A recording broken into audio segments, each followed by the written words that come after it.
Hi guys, good morning and samahan niyo akong magluto ng pansit for today's video.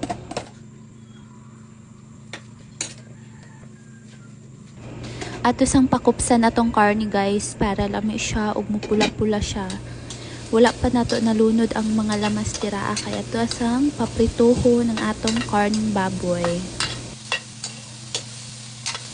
Ug syempre dili na to kalimtan ang mga lamas kay mao jud na pinaka-importante para humot atong giluto ug naay lasa, o di ba? Nya ilunod dayon nato ang carrots para iprito pud nato siya kauban sa karning baboy. Nya after na magisa, butangan dayon nato tubig atong pakuluan para mahumok-humok pud atong karne ug ang carrots.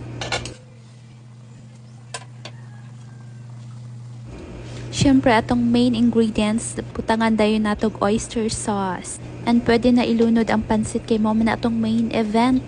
Saan pagpansit kung walay pansit, diba?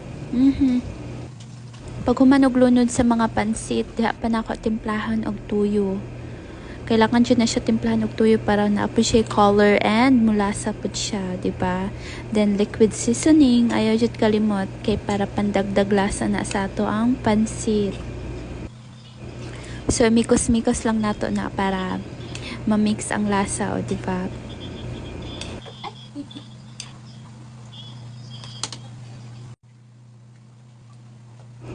O gilundod na nato ang last ingredients para sa atong pansit, ang cabbage. Isabay na po nato ang atsal para muluto po siya, humok siya, diba? So, mekos-mekos na po. And then, butangan na nato og sibuyas dahon para pang final touch. Charot. Ug lami kayo tong giluto na pansit guys. Thank you for watching. Bye.